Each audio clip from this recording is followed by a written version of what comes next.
Good evening. I'm Mills Lane, and this is the lane. I created this lane. The lane is something that I was thinking about when I want to do things that are different from American culture topics. So tonight, um, I want to pilot a new show. Different from American culture topics. So what does that mean?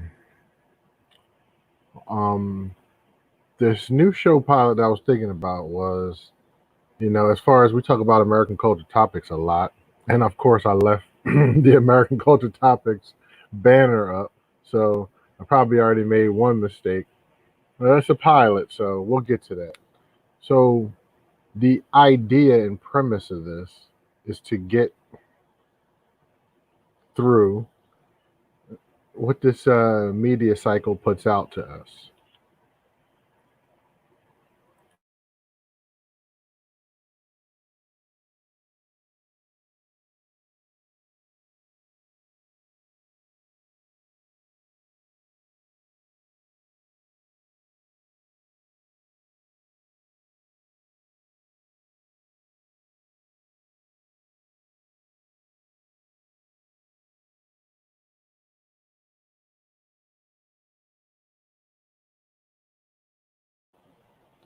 Salute to Ross, girl.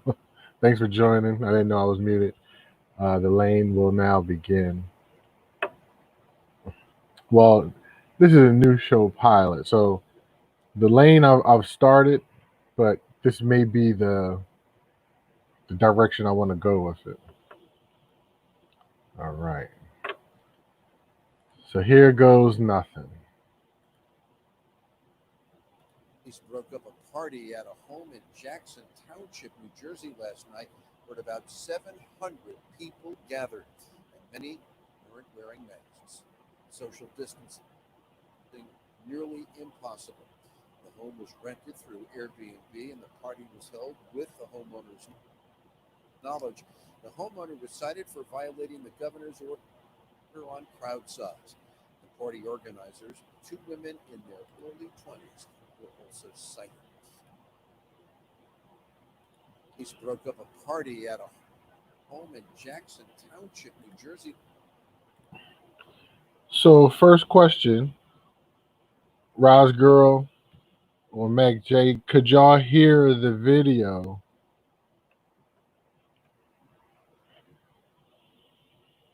That was in the background. Could you hear the video? Just let me know if you can hear the video.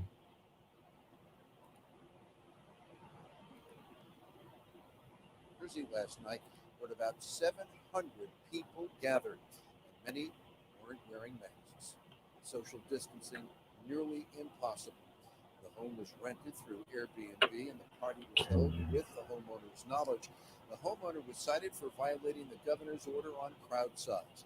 The party organizers, two women in their early 20s, were also cited. Okay.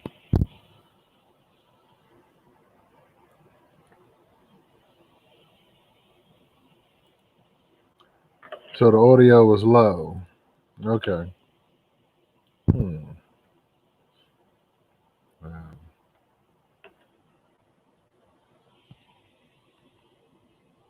Was was the audio better?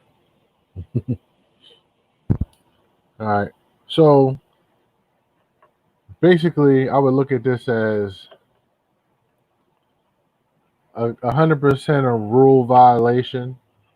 Having New Jersey being one of the top uh, COVID-19 states with 700 people at a party, this was a request to go to jail. So how I look at it in that light, um, and of course, the everybody that was involved, none of them probably even owned the house. That's why it got found out. And then, or the neighbors who know that these people have no business doing what they were doing. In New Jersey, the governor calls everybody who does things they have no business doing, he calls them knuckleheads. So, salute to that governor.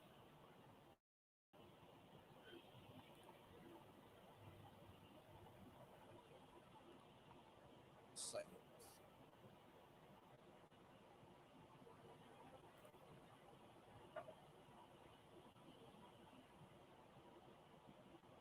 Right now at 4 o'clock, a coronavirus outbreak hits Major League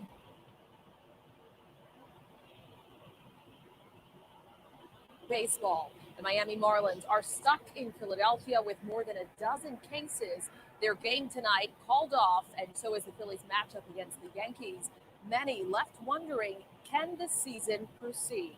Monday afternoon, I'm Jeanette Reyes. And I'm Brian Taft. The big story on Action News today is that coronavirus outbreak, leaving several Major League Baseball teams, including the Phillies, in limbo today. Action News sports reporter Jamie Apodi live now in South Philadelphia. Jamie, a lot of developments on this.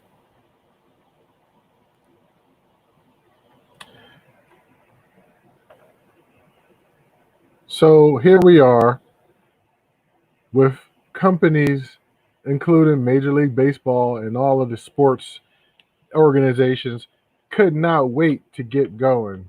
They didn't need the fans, they just wanted to get going. They just wanted to make their money. And as you can see, we were not prepared. We were not prepared, especially Major League Baseball, who took a lot of their time to focus on how much money they were going to make and things of that nature. They took their time and focused on money, but not really safety.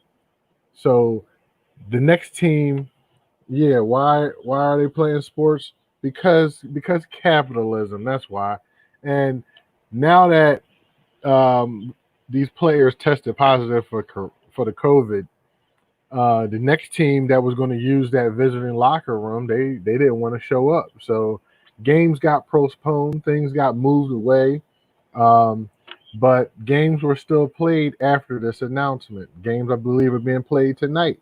So, with that being said, it's not over, but to have up to 11 people from the Florida Marlins test positive for COVID after the weekends in Philadelphia, number one, gross. Because number two, and they had to stay, so they're lingering around.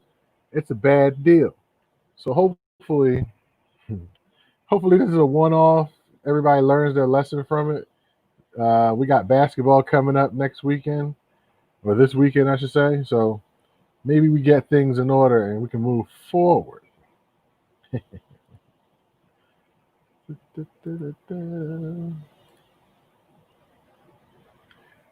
And move forward we shall.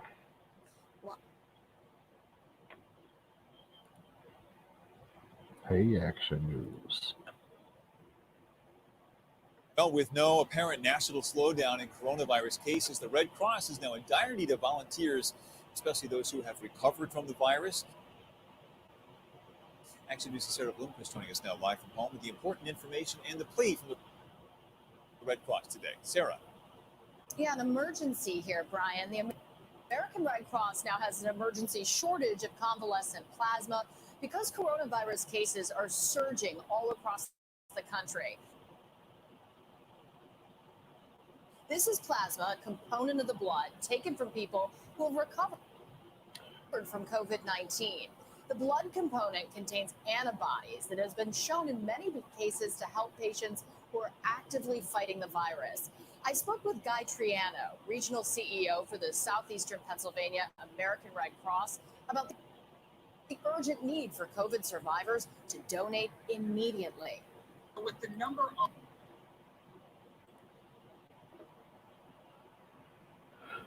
Very, very important thing here. With over 4 million cases and well under 100,000 deaths, there's plenty of survivors of this coronavirus. So the first thing I think should be happening for anybody who has been treated for coronavirus. They should be in given forced, not forced.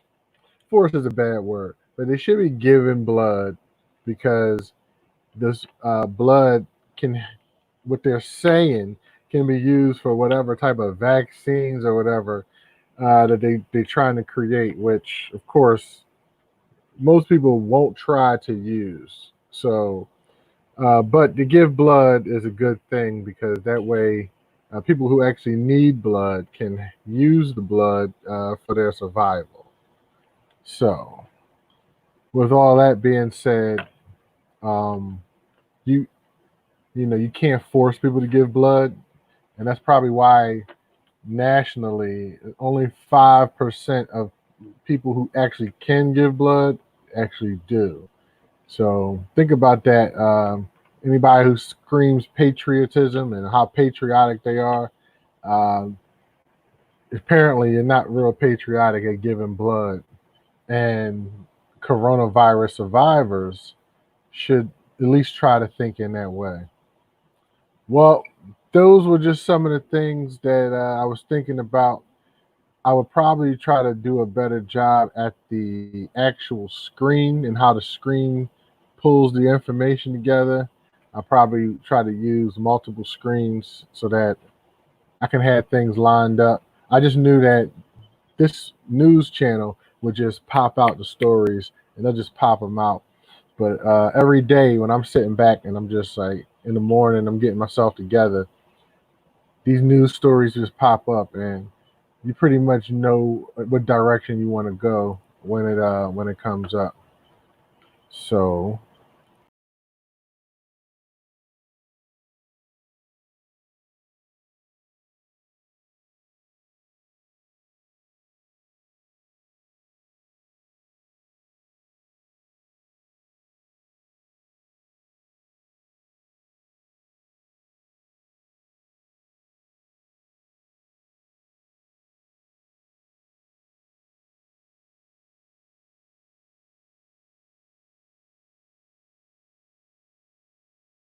yeah.